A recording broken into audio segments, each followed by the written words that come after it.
What's up everybody, and welcome to another edition of AGR's Pop Culture Reviews. Anybody who knows me will tell you that I'm a huge advocate of strong female protagonists, particularly in interactive media like video games. I remember when I finished the original Metroid and I came to find out that Samus was actually a woman. That blew my mind. I don't know, but for some reason, just learning that this bounty hunter was actually a female made her a lot more badass. So in honor and celebration of strong female archetypes, today we're going to be taking a look at PlayArt's Kai, Tomb Raider, LARA CROFT. LARA CROFT made her gaming debut in the late 90s on the original PlayStation. The original Tomb Raider was an instant success, and LARA CROFT rose to the status of icon almost instantly. However, although LARA CROFT had become an overnight sensation, it wasn't without its controversy.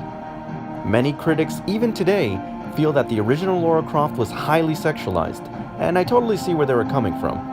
I think it's pretty obvious that the original LARA CROFT played a lot of fan service to their main demographic, which was mostly teenage boys. In 2013, developer Crystal Dynamics and Square Enix decided to reboot the series. They opted to go for a much more real and gritty portrayal of LARA CROFT. The result was absolutely amazing. Let's take a closer look.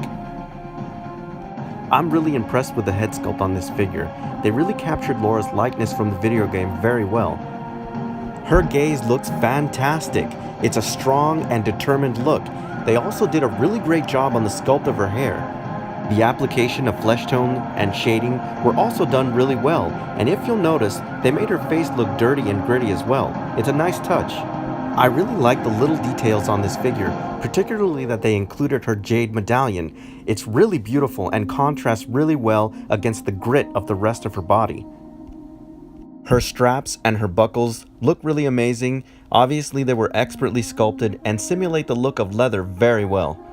The grime and grit and overall dirtiness continues on to the rest of Laura's outfit, particularly in her tank top and also her cargo pants. If you've played the game, you'll know all the hell that Laura went through. Other subtle details include tears, and something that I hadn't noticed before, there's actually blood spatter throughout her outfit, presumably her own, or maybe somebody she dispatched throughout the game. Now, PlayArt's Kai figures have been known for their incredible articulation, and this figure is no different, using a ball and joint system throughout the entire figure. Now, I do have to warn you, there is a drawback to that increased range of motion. Now, normally, these figures can hide those points of articulation, but it's really hard to do when they're showing bare skin. Unfortunately, on this figure, it shows it more than most, and that's a real shame because it kind of kills the illusion. But don't worry, if you're clever and you're patient, there are some ways that you can pose this figure to minimize some of the bad aesthetics of those exposed joints. One of the things that this figure really excels at is definitely in its accessories, and man does it have a few of them.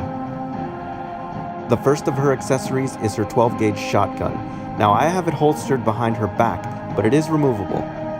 The sculpt of the tape stock looks really amazing, and it's finished in a dry brush gunmetal. Up next is Laura's trusty 9mm pistol. Similar to the shotgun, it has a realistic sculpt and it's also finished in dry brushed gunmetal. Laura's 9mm pistol is also completely removable, and if you decide that you don't want her to hold the weapon, you can also holster it in Laura's belt harnessed. Other accessories include the now iconic climbing pickaxe. This accessory in particular is truly noteworthy. Because of the incredible paint job and the weathering, I actually thought that this piece was made out of metal. Rounding out Laura's array of weapons is a new mainstay of the series, her magnificent bow. Like all of her other weapons, the bow is completely removable, and if you decide, you can display her as an archer. Laura's last few accessories include one arrow, which is incredibly detailed, as well as 3 additional hands.